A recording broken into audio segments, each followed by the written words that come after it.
Hey guys, so this is going to be a race report for the 2022 Dirty South Roubaix. I just completed 100K of super fun times in the gravel.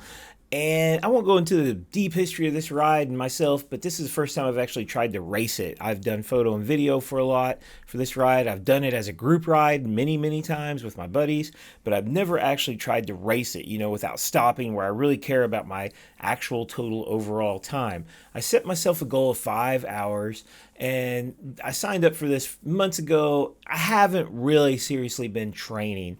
I haven't been like thinking about this every day. Like, am I getting ready for Dirty South? But in the back of my mind, I always knew, hey, I got to stay going. So it was a great motivator to keep me active.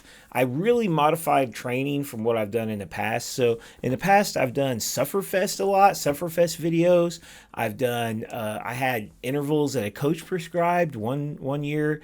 I've tried different ways of training. I really don't enjoy intervals that much, and I just didn't want to spend a bunch of the time on the trainer doing intervals. So one of my biggest changes this year is I did weightlifting.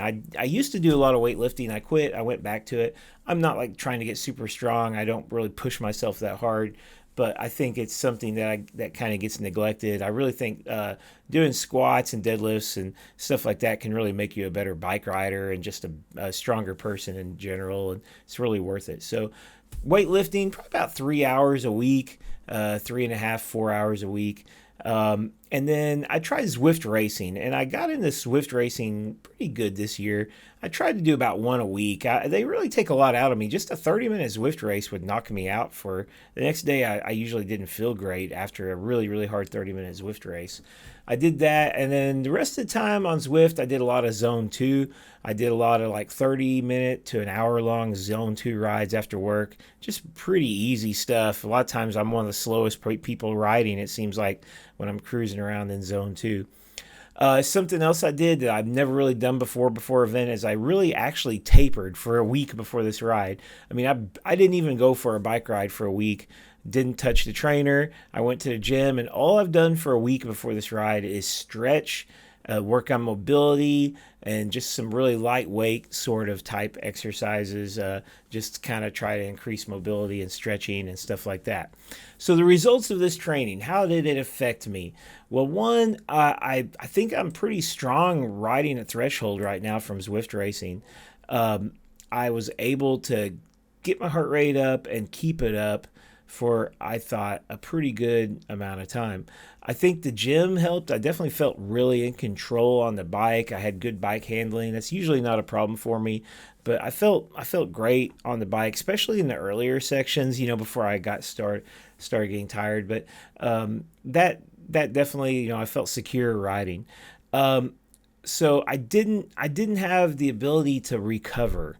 I couldn't seem to get my heart rate down. Like once it got up, I found that I had a really hard time resting, and that's just kind of part of gravel riding. There's usually not any good resting areas. I wasn't conditioned for long hours in the saddle. I just haven't put in the hours. I think going out on actual real gravel rides, I only really did maybe one or two. I think I've done two gravel rides in 2022 before this one. Both of those were around, I think one was like 25 and one was like 35. So I haven't put in the hours in the saddle. Oftentimes in the past, I did a lot of mountain biking in the winter, but the weather just didn't cooperate for mountain biking. It was oftentimes just too nasty out, too cold, too something, and didn't get out the bike much at all this entire winter. Mostly, like I said, I lost all of October. Much of November, I was not doing a lot, just kind of working myself back into the trainer a little bit. I had a broken hand in October from a bike crash, and that kind of slowed me down a lot as far as training. But once I got back in the swing of it, I mean, I pretty much hit every day without really missing.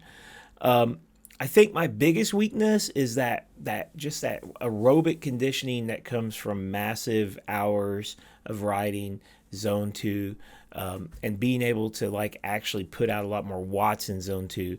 My friend Sean Hargis, does great in this race. He's I think he was getting really close to going under 4 hours this year. It seems like I can't remember his time, but it was really good. He was, I think, 1 hour faster than me. And at one point in time, me and Sean were pretty close to equal on the bike, but I still do 4,000, 5,000 miles a year, and he's been doing 10,000. His power at zone two is incredible. I spent half the ride at threshold and the other half pretty much at tempo. He spent a small amount of the ride in threshold, most of it in tempo, and just a little bit even in zone two. I don't think my heart ever got down to zone two, even when I was just standing around trying to recover. I did have to get off the bike and stand around a few times, and so that really slowed me down. I mean, there's things that, like there's no short fixes for my problems that I had. It was all really just like you can't force your body into doing something for 5 hours when it's been pushed to the max to do that same thing in, like, say 2.5 or 3. So why am I still slow? Well, I just gave you a few reasons, but one, I'm still 242 pounds. I haven't really lost weight. While it really doesn't play much of a role on the flats, I mean, I was able to keep up with the group I was in, no problem on the flats without really pushing too crazy hard. But in the hills, I'm really, really, really working hard not to get dropped. Sure, I can make up some time on the downhills, going pretty good, but the climbs, I'm swamped. It's so much harder to carry 60 extra pounds up these climbs. I'm lacking in zone two. I need more long, slow rides. I just need to spend more time on the bike. You can't train for 5-hour rides without riding 5-hour rides. I mean, I don't care what you do. You can go out 1 hour a day, every day, no matter how hard that hour is not going to prepare your body for sitting on a bike for 5 hours. And all of the magical training plans that try to time crunch and tell you that you can do it are lying. A big problem I have is I just can't hold back when I'm feeling good, and I was feeling really good. I end up ignoring higher heart rates. I was climbing like this part right here. I was going pretty fast for me up this hill, and I was looking at my heart rate, and it was like, tagging about 170. And I knew I needed to slow down, but I couldn't do it. It was just like, I was feeling so good and it didn't hurt to push myself. So I just kept pushing myself, even though I knew the smart thing would have been to back off, slow down, take it a little more easy. Another thing that really hurt me was poor planning. I lost a water bottle fairly early in the ride.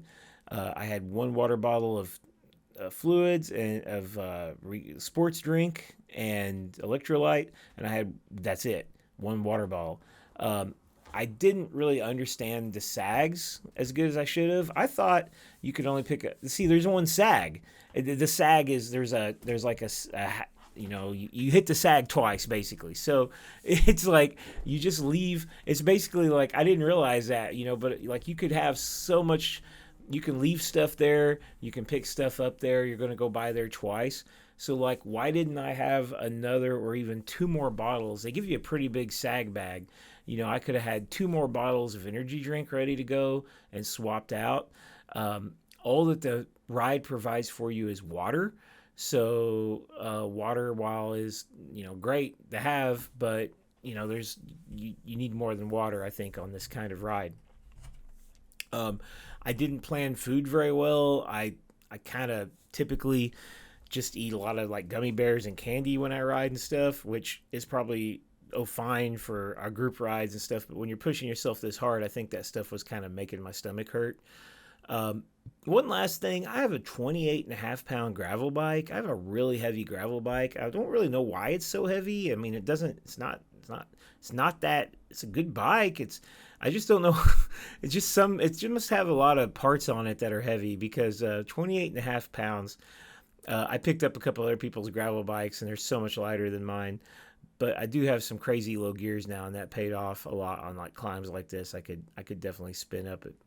So, the weight thing, that would probably improve if I had the time and I forced myself to get in those like extra few thousand miles per year that I need to get that aerobic conditioning, that I don't currently have.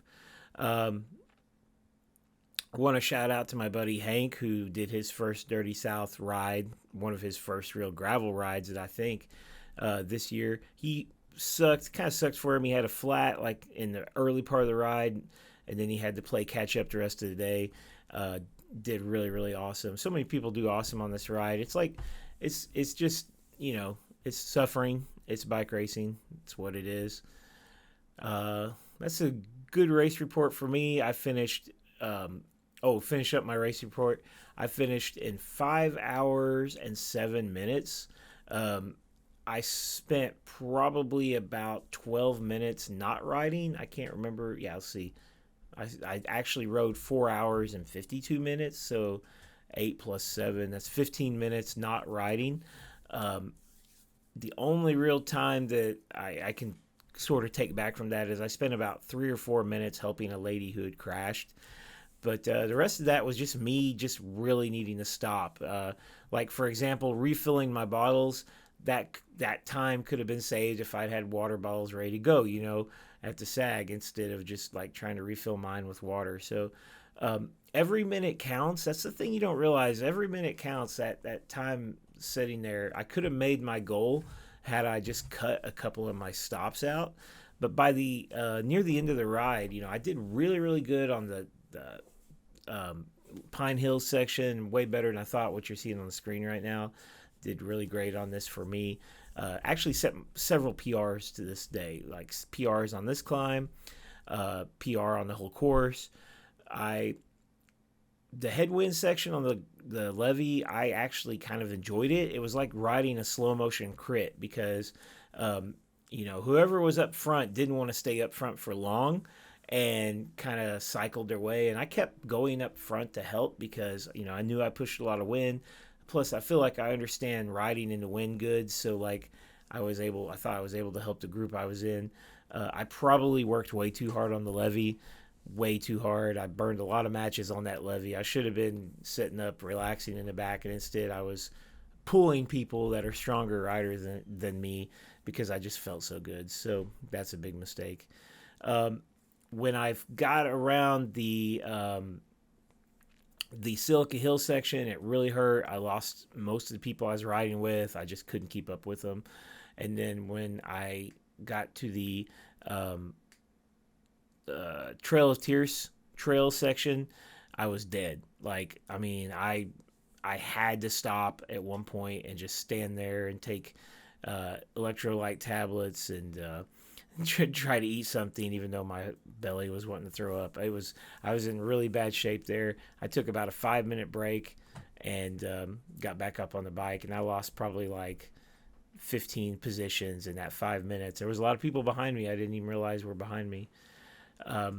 So I don't know like what a realistic goal. I think I couldn't have went any harder this year. And I don't know what a realistic goal for me is on this, but I want to try again. I want to break this time next year and be in better shape.